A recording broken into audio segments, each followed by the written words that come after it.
Today I'm going to go sort of one level down into what's called the network layer. So, as you know from the last few lectures, at the top level of the internet we have what's called the application layer. This is sort of where all the applications live. And then we have the API below that, which is how we establish these pipes between the different parts of the application, and that's sockets, which we talked about a couple of weeks back.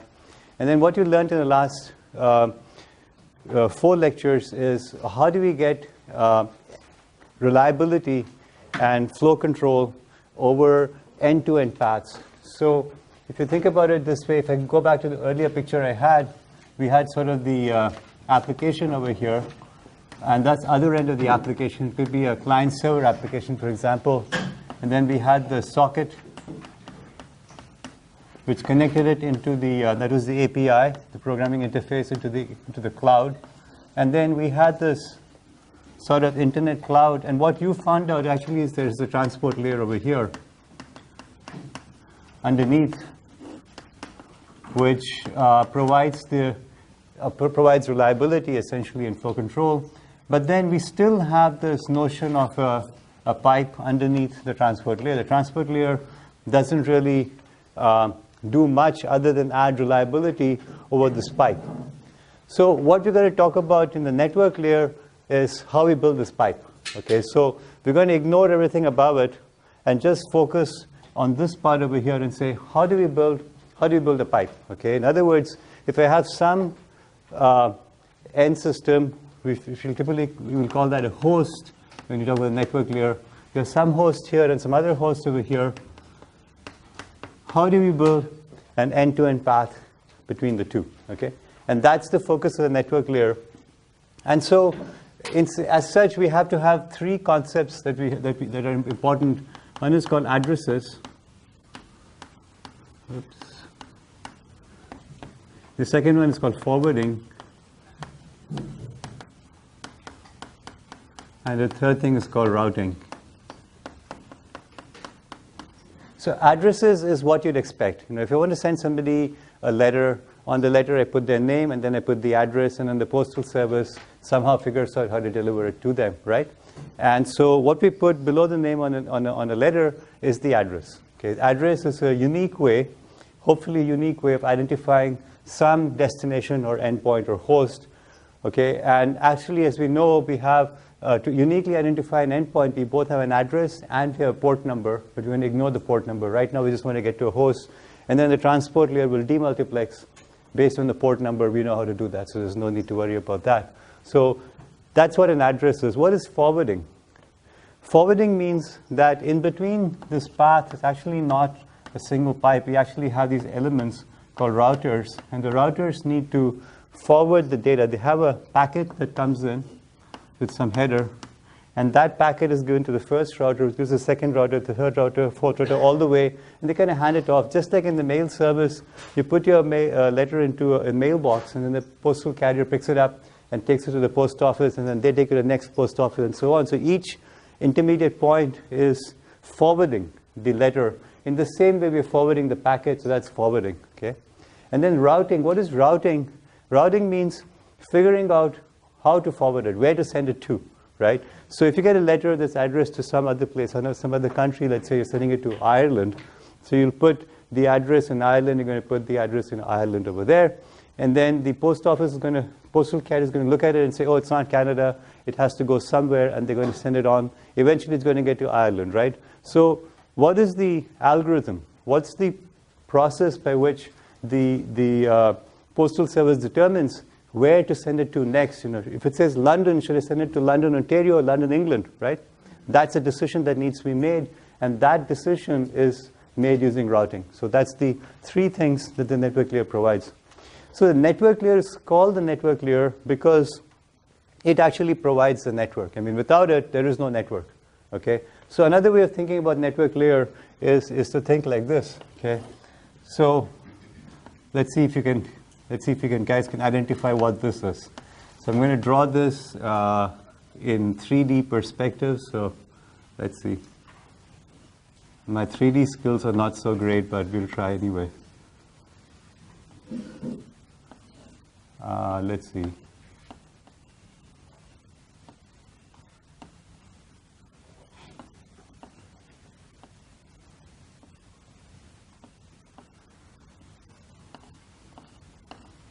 Okay, who can identify what that is? A train track, thank you. It's a toy train track, right? If you've seen those Christmas trains, you have these little segments of track, and you kind of snap them one to the other, right? And then you get a train, you get a track that you can run on. The network layer is this stuff over here, the goo that keeps the tracks together, okay? Without the network layer, all you have is a bunch of links. Each track segment can be viewed as a link, all right?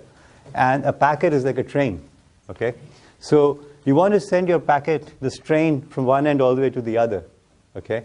To do that, you have to make sure you can hook up these things together, and moreover, when you have a piece that looks like this,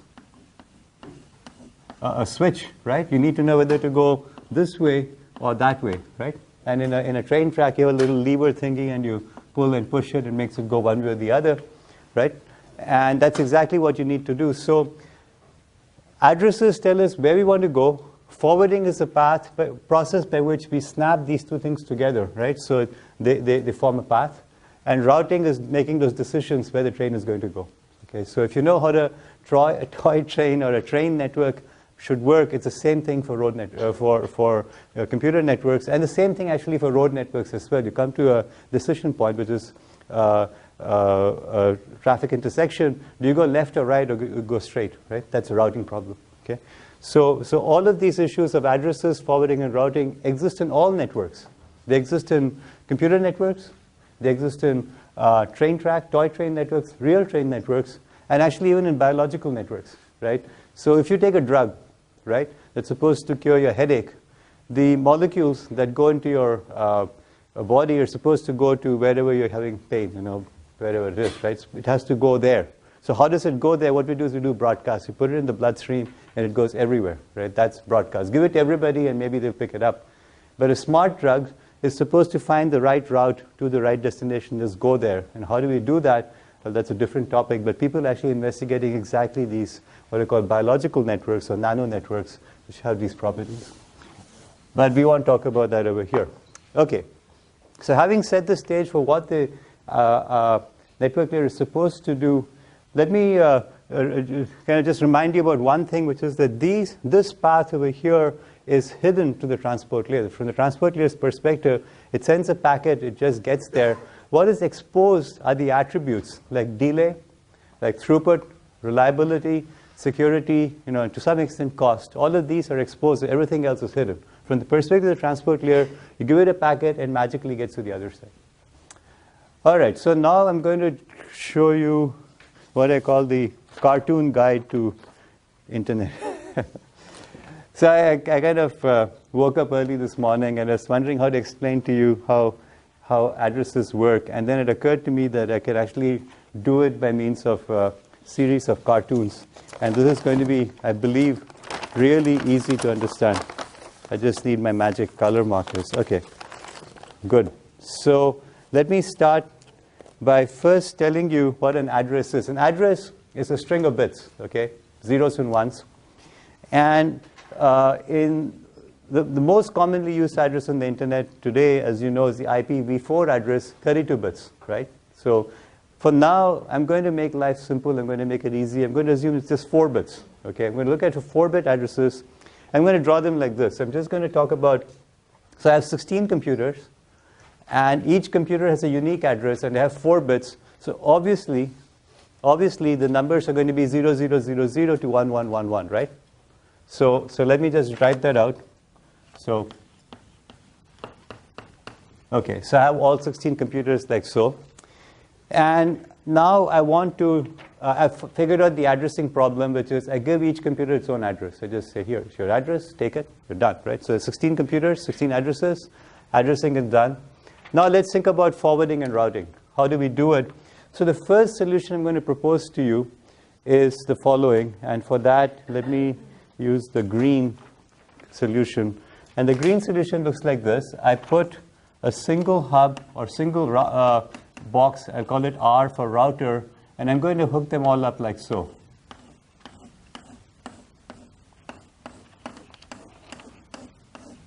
Okay?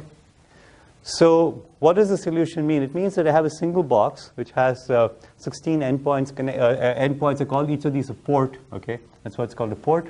16 ports. So like, if you have a hub at home, you've seen those little slots where you stick in your Ethernet cable, right? Everybody's seen those little things, right? So those are called ports. I have 16 ports, 16 addresses, 16 wires and 16 ports, and I'm done, right? Because what does forwarding mean? Well, I get in a packet from 1101, let's say to 0110. It puts in the destination address. It says, I want to go to 0110. I say, oh yeah, that's port number this. I put it over here. It gets there, and I'm done. Okay? No problem. What's the routing problem? The routing problem is trivial. Whenever somebody comes in, you say, oh yeah, port number 4 is this, port number 6 is that, port number 7 is that. I have a little table. And when I look at the destination address, I see it goes to port number so-and-so, I stick it in there, and off it goes, and it's done, right? So why don't we build the internet like this? Why not have one single big router in the sky? Okay, everybody connects to it. So the numbers today is about 7 billion endpoints on the internet, and we're expecting to go to about 15 billion in the next few years, okay? 15 billion because all sorts of random things like clocks and toasters and cell phones and whatnot, which is called the Internet of Things, is going to come. So you have 15 billion ports. It's kind of a large router, where are you going to put it? The only logical place is the center of the earth, and it's too hot over there. So it's not scalable. So that's what we say. It's not scalable, and it doesn't work, right? So actually, there is the zeroth order solution, which I forgot to mention because really even more stupid. So I'm going to draw it just because I want to. The zeroth order solution is to have wires going from one to every one, right? Like so. This is the tin can and string solution, and I'm going to have basically 16 squared wires, more or less, right? And I can do this with the yellow to each one of them like that, right? I can do that always. And everybody has a direct link to everybody else. That's too many wires, okay? I need 15 or 7 billion squared, right? Which is like 49 million trillion or something like that. It's too many numbers, too many things. 49 to the 10 to the power 24. It's too many wires. Okay? We don't have enough copper in the world for that. So that doesn't work. The first order solution is to put this one router in the sky. That doesn't work either. Okay? So all right, we'll try something else. What we'll do is we'll keep the addresses the same. And I'm going to now erase the yellow and the green solution because both of them don't work. And I'm going to try something a bit more clever, but not clever enough, as it turns out. So what I'm going to do, just a bit more clever, is I'm going to have not one router, but 4 routers. Okay, so let me now draw these 4 routers in green, and I'll draw it like this. These are my 4 routers. What I do is I'm going to make a network between these 4 like this. Okay, it's a fully connected network, okay, between these 4 routers. So any router can get to any other router in one hop. Okay, it's just from drawing it. That's not a problem. Now what I do is somebody comes to me and says, I want to get IP address, or I want to get address 1011. I'll just give it to a randomly allocated router. So that one goes there, this one goes here, maybe that goes there, that goes there, and that goes here. And I just make sure that nobody has more than 4. But as long as that constraint is over, it's 1, 2, 3, 4. I don't mind, sticking anybody wherever they want. So it's 1, 2, 3, 4, for example. So this is one allocation of addresses to routers. Okay, random. Okay. Now this solution actually is scalable because you want more. Addresses. What you do is you put another router over here, another 4 like this, like these guys. Make them hook up like so, and then hook one of these guys over here, and then this whole cloud you kind of replicate like this, like that, right? And then you can make it go, and you add 1 more bit, or sorry, 2 more bits, right? Okay, so I think I lost you. So let me go once more over this again. Let's go with this solution first, okay? So what does the solution mean? I have, instead of 1 router, I have 4 routers. So each of them has 1/4 the load, right? As opposed to having one big router in the sky. So let's say 1011 wants to go talk to 1100.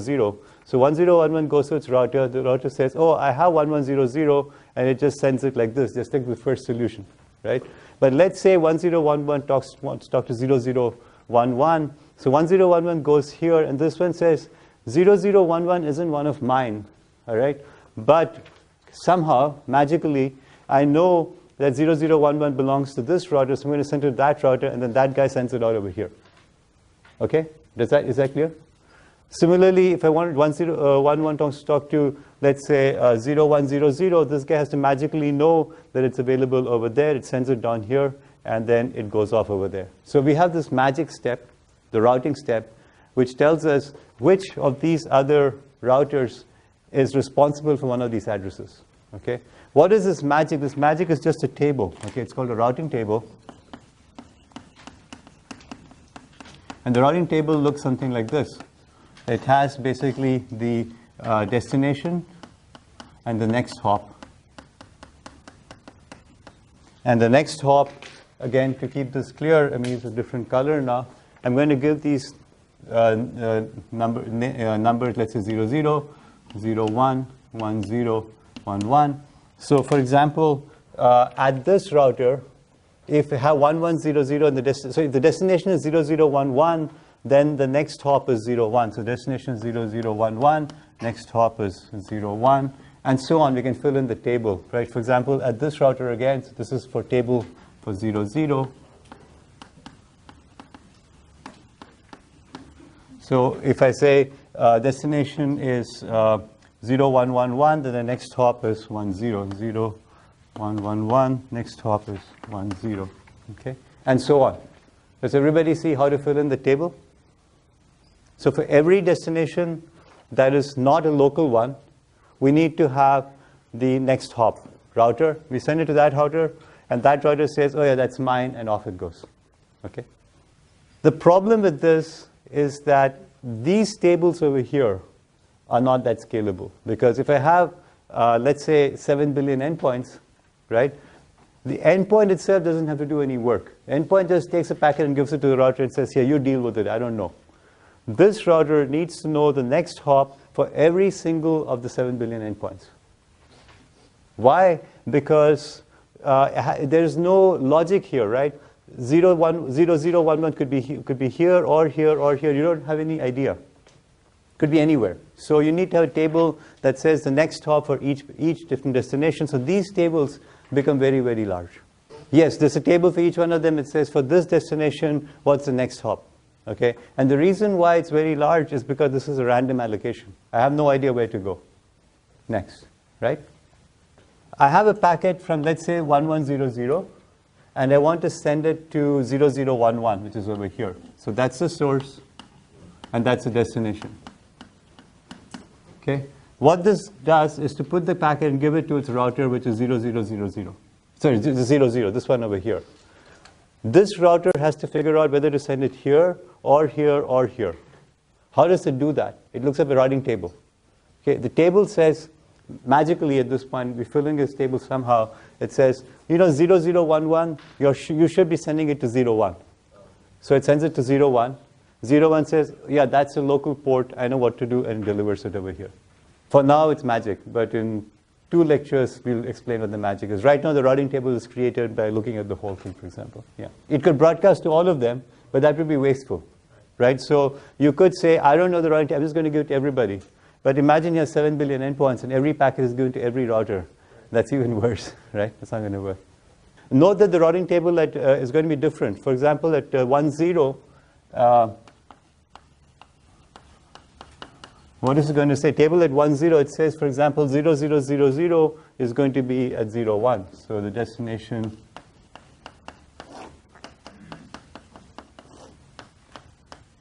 it's going 0000 is at 01, and then the destination, for example, 1101 is at 00, and there's some more entries. There's going to be actually 12 entries over here. There's going to be 12 entries here as well, okay? Because this is everything that's not your own.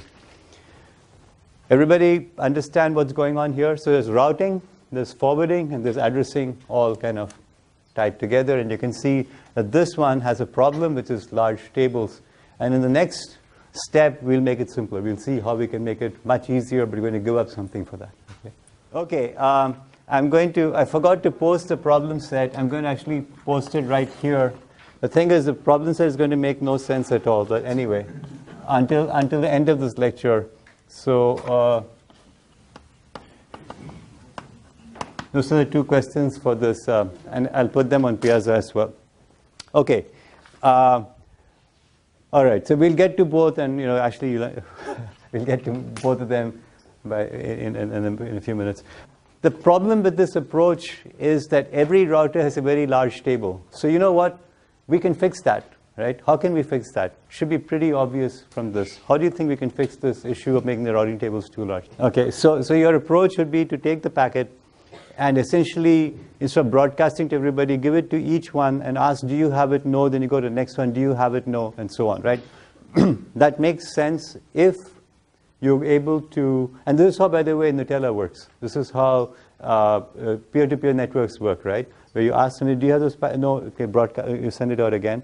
But you can have fairly long paths because, these four look close by, but that could be in a Mountain View, that could be Beijing, that could be Moscow, right? So you're going to go to Beijing, do you have it in your 4 billion? Sorry, no, okay, we'll go here, and so on. That doesn't really work. So what we do is, what area code is doing is to introduce hierarchy. What does hierarchy mean, right? Hierarchy means that the 0, 0 over here is going to have all the prefixes that start with 0, 0. Okay, so let's redraw this to show you how that works. I'm going to get rid of all the stuff in the middle. Remember, I haven't changed the endpoints in any way, right? I'm keeping it exactly the same as before. All I'm doing is changing the goo of how the router works. And I'm going to make it look like the telephone network, as Heiji said. So I'm going to call this 0, 0, 0, 1, 1, 0, 1, 1. And what I'm going to do is I'm going to put the yellow wires to the 0, 0, like so, and then the 0, 1, like so, and then 1, 0, like this, and then 1, 1, 1. And then in between them, I'll have the same 4 green lines like I had before. So the routers are just the same as before. They still have 4 ports, right? Each endpoint is connected to one router just as was before. No change there. The only difference is that now we're being systematic in our allocation of addresses to routers. And now what happens in the routing table? Let's see what happens in the routing table. The routing table is like this. Let's say 1100, which is going to be in 11, right? Gets a packet destination for 0011. Okay? Well, it knows that all addresses that start with 00 are with router 00, right? That's the way we did it. So it says, oh yeah, I'm going to go to 00. So this routing table becomes something like this. It says, if the destination is 00 anything, give it to 00. If it's 01 star, star means anything, give it to 01. If it's 10 anything, give it to 10. If it's 11 anything, give it to 11. That's a pretty simple routing table. And in fact, that routing table is going to be the same for all of them, the same routing table for all of them. But let's go back to the solution just a moment. We're doing something a bit interesting over here. What we're doing is that we are introducing what we call geographical locality. All right. So what we're saying is that all the addresses, because we don't want very long wires, right? We don't want very long wires. We want to make sure that all the addresses that are in the same geographical region have similar IP addresses or similar endpoint addresses. For example, 0000 and 0001, they're both going to have to connect. They're going to have to connect to router 00. Okay, no choice. Okay, because we're going to force that. Because we're forcing that, and we don't want to have very long wires, it means that all the addresses in the local area are going to have the same prefix, 00. Do you see what's going on? What we're doing is we're geographically localizing addresses. Because alternatively, you're going to have very long wires. If a 00 router is in California, I'm going to have a wire going from Waterloo to California. That doesn't make sense. So the Waterloo router is going to be, let's say, 00. All the endpoints are going to be 00, which means that these addresses have geographical significance. Okay? And that's why geocode IP works. But in homework assignment 1, you had geocode IP, you typed in IP address, and it said, oh yeah, you're from so-and-so area. How did they do that? They did that because IP addresses, like these addresses, have geographical significance. They all are belong to some router somewhere. Okay, make sense? So this is beautiful because now we can view the address as having two parts to it. Okay, we're going to have two parts to it. The first part we'll call the network number, and the second part we'll call it the host number. So because 00 for us has a meaning, 00, which is just bits, suddenly becomes the number associated with this network, like so. And this is this network, like so, the 01 network, the 10 network, and the 11 network. We can talk about these being 4 networks which share an address prefix and are connected to a router which we'll call 10, 0011, and so on and so forth. And now we can view this as basically this cloud right here. We have these 4 clouds. Each of them has a similar address, and they have these 4 things in the middle which are connected up over here. And this whole thing you can actually recurse. You can kind of take the whole thing and add one more bit and make it a next level up. I'm not going to talk about recursing right now because I'll talk about that later. But for now, let's just focus on the fact that by doing this geographical allocation of addresses, we can make the routing table very small.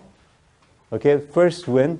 Second win is we have the ability to sort of view this as a network, okay, and which has a network number.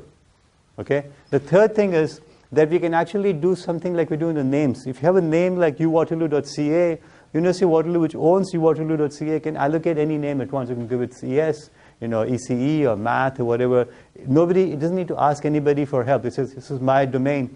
In the same way, the owner of this address space 00 can give extensions. Anything to the right of 00 belongs to it.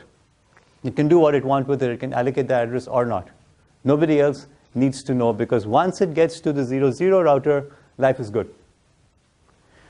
In the same way, in assignment 1, you saw how University of Waterloo owns the address space 12997, right? Anything that comes after 12997 is University of Waterloo's business. Nobody else needs to know, all right?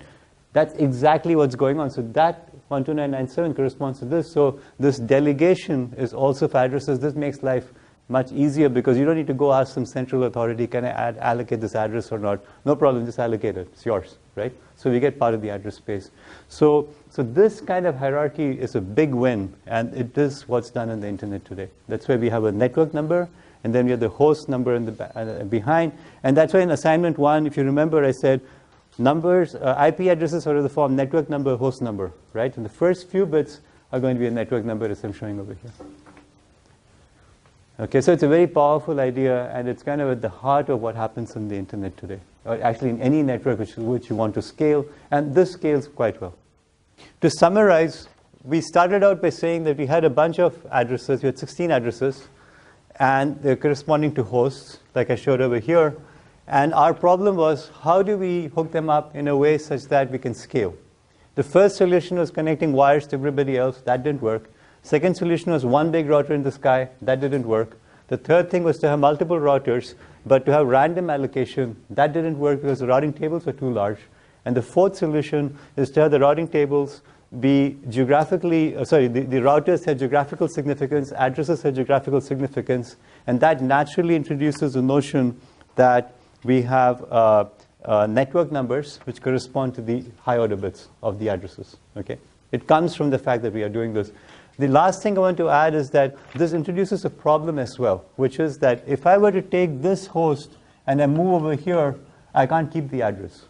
It's not going to work. It's like saying I get a 519 phone number from my phone and I move to Vancouver, but I can't keep my 519, right? The number's got to change because it has geographical significance. Phone numbers have geographical significance just like IP addresses. So you can't keep it when you move somewhere. And that has some other consequences when you have mobility and roaming and so on, which I won't talk about right now. Okay.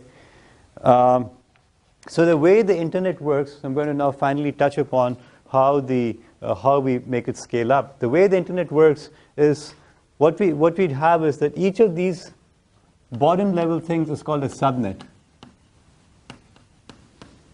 Okay, and the subnet is sort of a bunch of addresses which share a prefix. Okay, then these subnets together form this big thing over here, and this is called a network. So let's, for example, call this the network 00.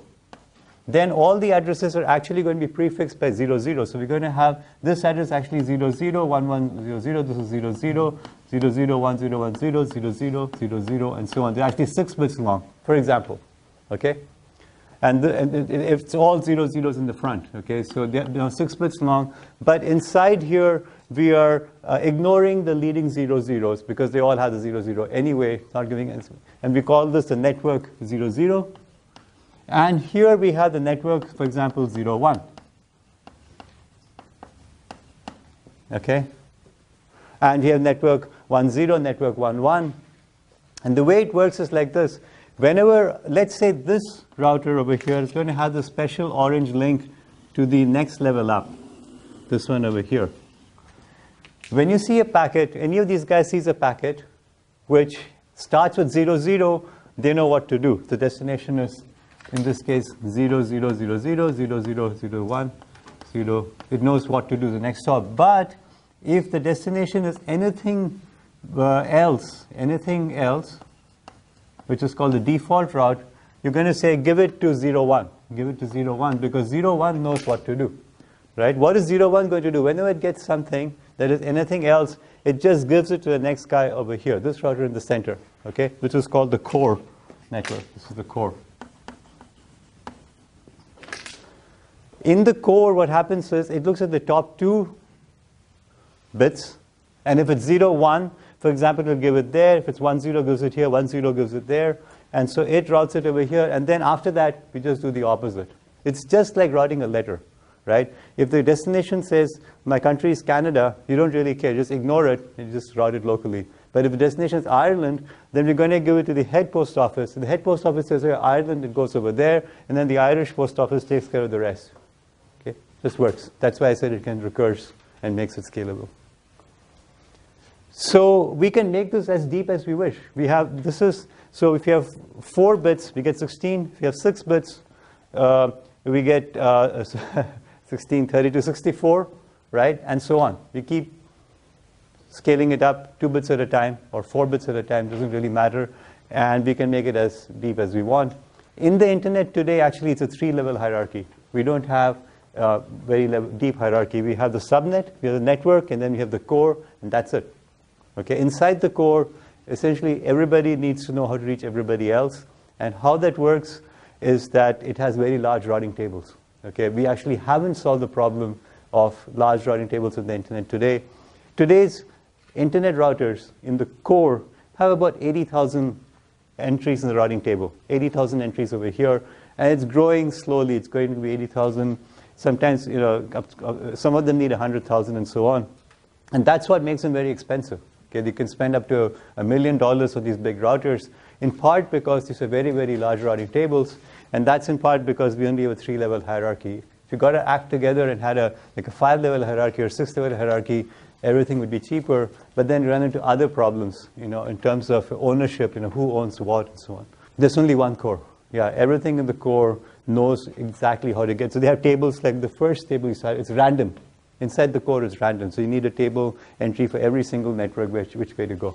Well, they're not directly wired to each other. This is a conceptual map of the core. Core is not fully connected like this. It's actually a graph, and I'll talk about that in a minute.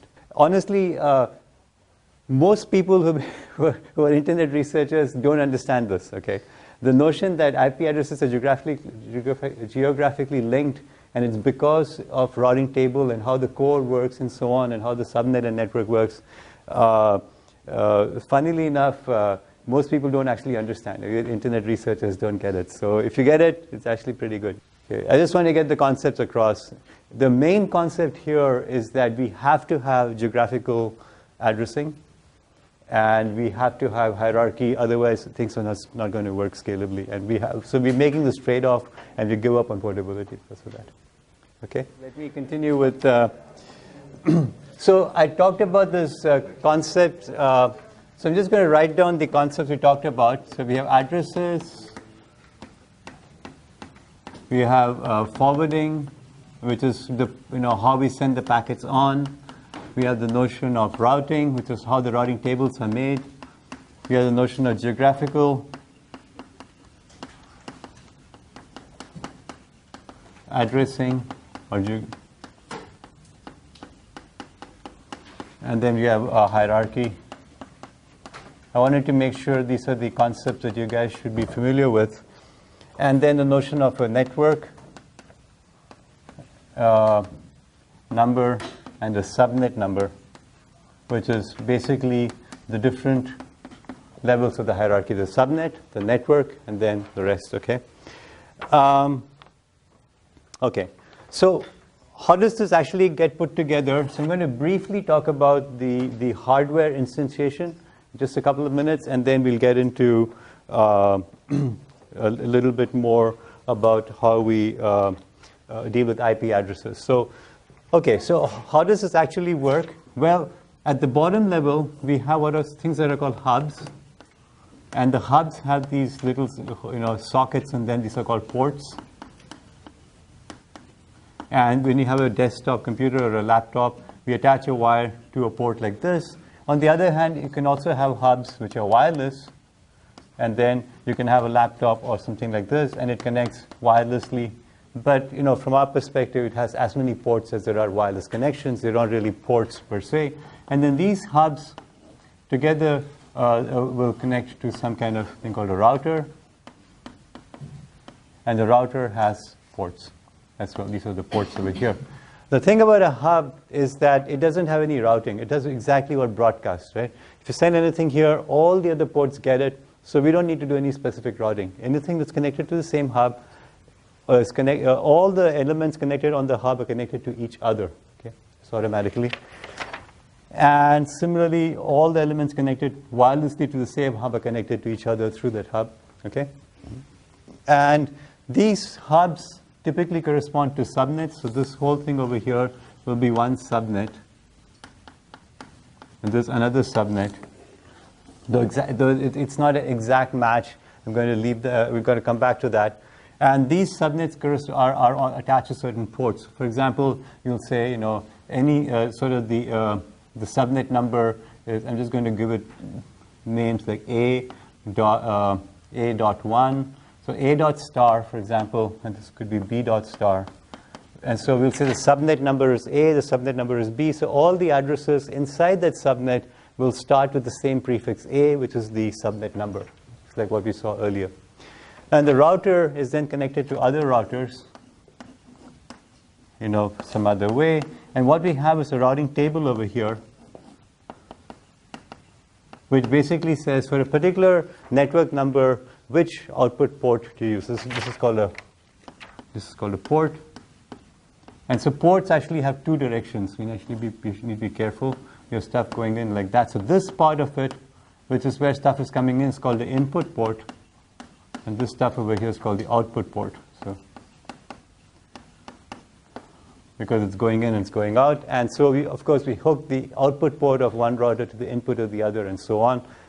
And well, that's basically how the network layer looks. We have hubs and ports and routers, and some of these links are local and some of these are very long. So if you have you saw in your assignment 1, for example, that there was a link from Toronto to a place in Germany, I forget the name right now, somewhere in Germany, right, on the way to Beijing, right?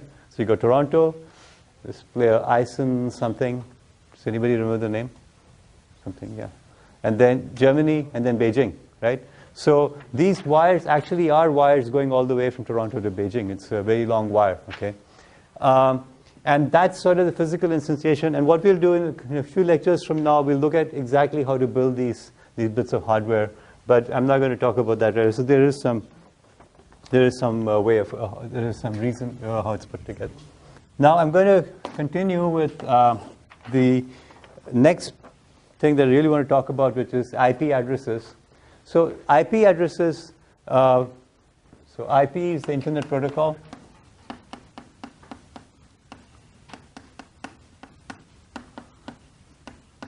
So first, let me tell you a little bit about IP. So IP is often called so the internet is often modeled as what's called the hourglass model. This is the hourglass model. If you know what an hourglass is, it's got sand on top, it's got this narrow point in the glass, and then sand drips through it at the bottom, right? Everybody's seen one. IP is the narrow part of this, and the reason is because above it we have TCP, we have UDP, and then above that we have lots and lots and lots of applications. And below IP, we have different kinds of links. You know, we have wired links and wireless links and stuff like that. But everything goes through IP. Okay, you don't have a choice. Everything has to go through IP. So IP is this one thing that we all agree on. So IP goes on transcontinental wireless links, wired links. It goes on local wireless links. It goes on, whatever it is. As they say, the guy who invented IP is a guy called Windsurf. And he was very famous for this T-shirt he used to wear, which he used to call this.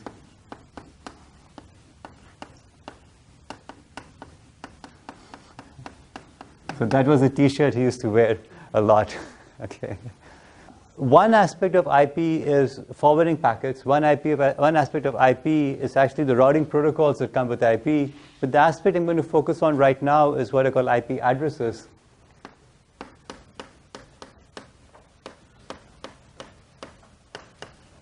And these addresses follow the hierarchical rule that we talked about. So an IP address, or IPv4 address to be more precise, is 32 bits long. And it's written like this, A.B.C.D. And you're familiar with this, where each A is, the A, B, C, D are all in the range, 0 to 255. Okay? So that's how we represent these 32 bits. And we have hierarchy in there, okay? So we have hierarchy because it's geographical. And so let me now talk a little bit about how that hierarchy is expressed. Okay. So let's take an address like let's take an IP address 129.97.24.2. Let's say we take this address over here, okay? So when a router gets this address, it kind of has to decide which part of it is the network number, which part of it is the host number, okay? Right? Because it's not going to make decisions based on the entire address. So on the routing table, it's going to have something like 129.97. Star, for example, okay? And then it's a destination, and then the next hop, right? So it could either have address like this, or it could have address like 129.97.24. Okay? So if we have a routing table of this form, okay, the first thing we do is we have this notion of using the longest match, okay? And the reason is because if you go back to the earlier picture, I should have left it on, I guess. Okay, let me just go back to the hierarchical picture for a moment. So we had this one cloud like this, and inside the cloud we had sort of these subclouds.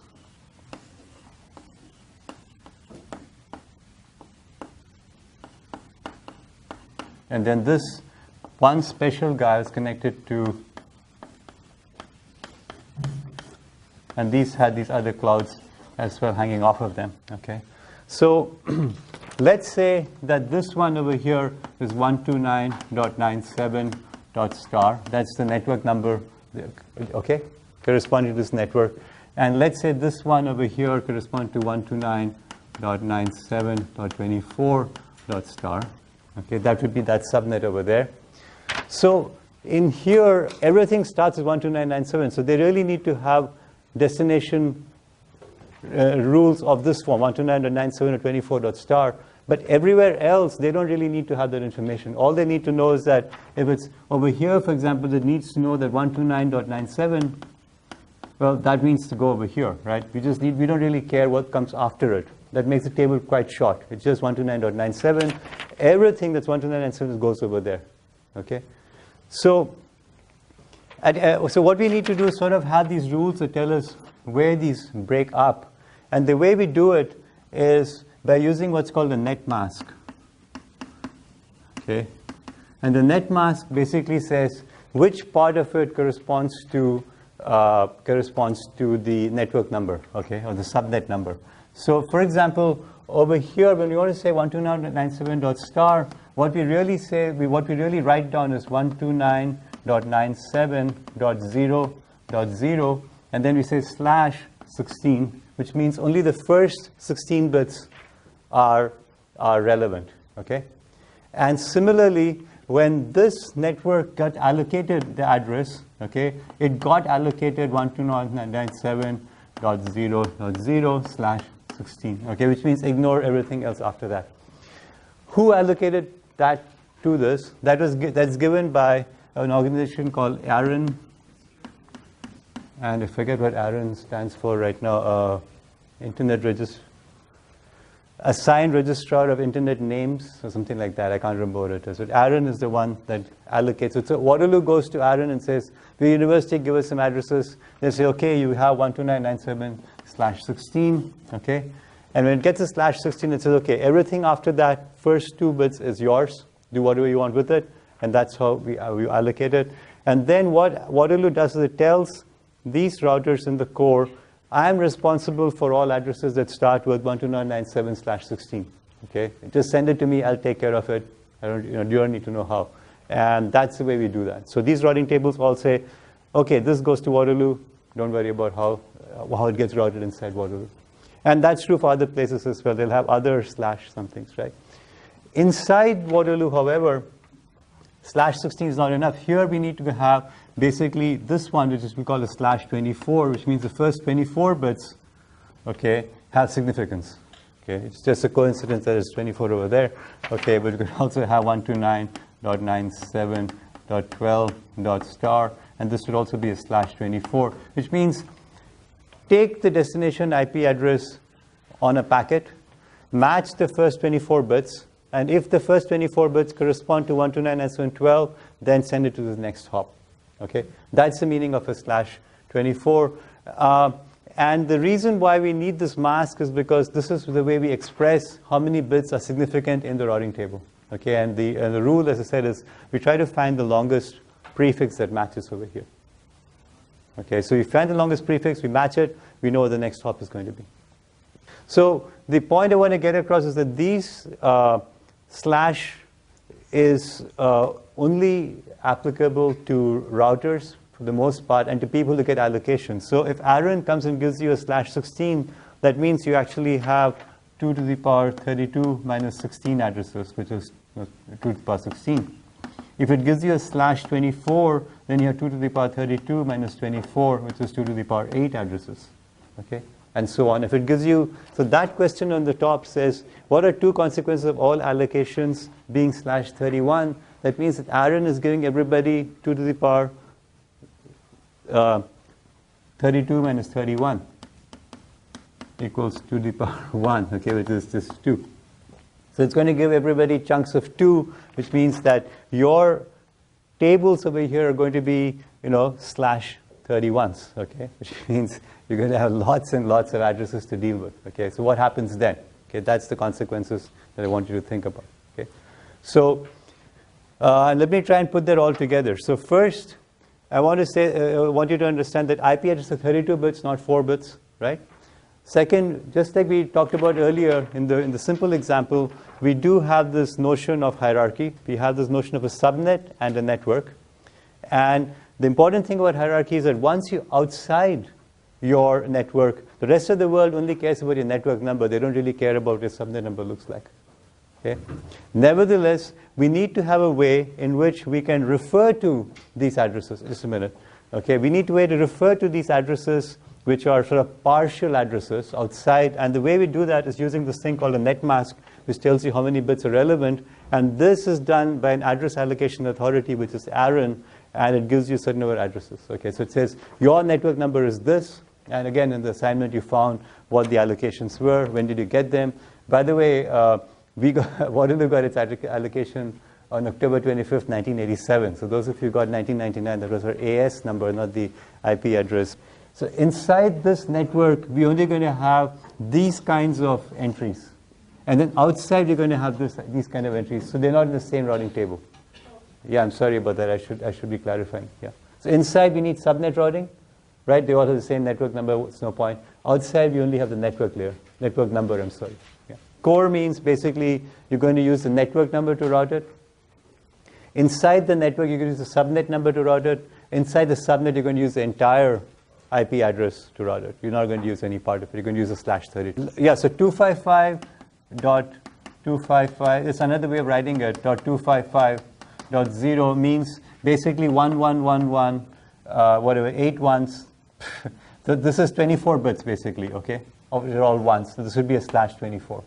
So this is another way of representing it. You're right, I should have mentioned that. So we can represent the mask in two ways, either a /24 or 255.255.255.0. This is the way it's actually represented because it's zeros and ones.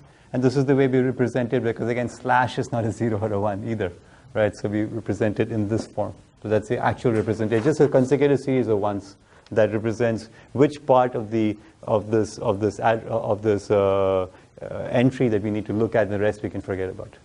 Okay, I'm going to kind of pause on this. If there are more questions, please post it on Piazza because I can answer more about this. I want to now briefly talk about what the IP looks like so I can get to the second question. And I just want to mention two fields in the IP, and then that will allow you to actually answer the second question. So let's see. So the IP packet has got a header, and it's got a data.